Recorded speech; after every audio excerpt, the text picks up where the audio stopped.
El robo más grande de la historia de YouTube lo lograron dos hombres quienes habían estafado un total de 23 millones de dólares a estrellas de la música latina como Julio Iglesias, Daddy Yankee, Anuel AA, Prince Royce y Don Omar, entre muchos otros. ¿Cómo lo hicieron? Según informa Billboard, los ladrones, llamándose José Chenel Medina Terán y Wester Batista, fundaron una empresa de medios llamada Media Move, con la que afirmaron poseer más de 50.000 derechos de autor de canciones y composiciones de estos cantantes. Para que Media Move pudiera reclamar estos derechos de autor y cobrar regalías a través del sistema de identificación de contenido de YouTube, la empresa fraudulenta se asoció a Ahrefs, una empresa externa que tiene acceso al CMS de YouTube o sistema de administración de contenido y las herramientas de identificación de contenido, y que ayuda a los artistas a administrar sus derechos de autor digitales. Media Move creó algunos documentos falsos y proporcionó a Ahrefs este papeleo para demostrar la propiedad de la música que reclamaba. A partir de ahí, Ahrefs no solo ayudó a Media Move a cobrar las regalías por estos derechos de autor, sino que también les proporcionó a Terán y Batista acceso directo al CMS o control de administración de contenido de YouTube para que pudieran reclamar los derechos de autor por su cuenta. Ninguno de estos artistas estaba al tanto de lo que estaba sucediendo, pues un representante del cantante puertorriqueño Anuel AA asegura que no se había dado cuenta de que Media Move había robado decenas de miles de dólares en regalías por la música del artista, hasta que Billboard les informó sobre el caso. Pero los hombres desataron las sospechas del IRS, la hacienda estadounidense, al cambiar radicalmente su estilo de vida,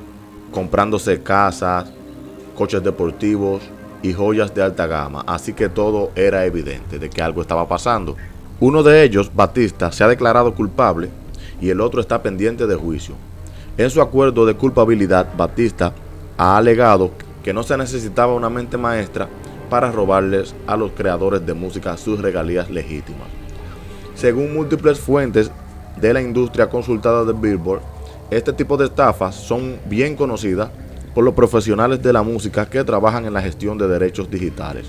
Pero el modus operandi de Terán y Batista fue particularmente descarado, tanto por las decenas de millones de dólares que el IRS dice que robaron de artistas latinos y la forma en la que lo hicieron. Era casi imposible para nosotros saber que nos habían robado, dice Edgar Rueda, manager de las bandas Samurai, Celso Piña y Los Chicos del Barrio, quienes también fueron víctimas de Media Move al no tener acceso al CMS de YouTube ni al Content ID para monitorear las obras controladas por los artistas en su cuenta. Media Move le robó algo así como $65,000 a Samurai, pero ni siquiera sabíamos que existía ese dinero, dice el manager. YouTube no ha hecho ningún comentario sobre el caso, pero Ahrefs ha lanzado un comunicado en el que asegura que ha cooperado completamente con la investigación sobre este asunto realizado por el IRS y la Oficina del Fiscal Federal del Distrito de Arizona, como se establece la acusación. Este asunto está en curso, siguen pendientes las sentencias de Wester Batista Fernández y el juicio de José Medina Terán. Los empleados de Ahrefs pueden ser llamados como testigos en el juicio o la sentencia. Como tal, Ahrefs no comentará públicamente ningún hecho relacionado con la acusación hasta la conclusión del asunto penal. El sistema de administración de contenido, CMS de YouTube, identifica las grabaciones y permite a los titulares de derechos monitorear la recaudación de royalties y los metadatos de sus derechos de autor. Pero estas estafas ocurren todo el tiempo, en todos los sectores, en todos los servicios y también dentro de la agencia de cobro de derechos de música en todo el mundo, dice a Billboard Jeff Price, fundador de TuneCore, un distribuidor global y de administración de publicación de música, y The World Collection, una empresa global de administración de derechos de autor. La ventaja es que cuando esos robos suceden en YouTube, el sistema permite una mayor transparencia, que da una mayor capacidad de identificar el problema y solucionarlo. Esperamos que estos artistas puedan recuperar sus grandes sumas de dinero que han perdido por culpa de esta estafa, y al final te dejamos dos videos. Uno nos muestra cómo maneja Daddy Yankee sus regalías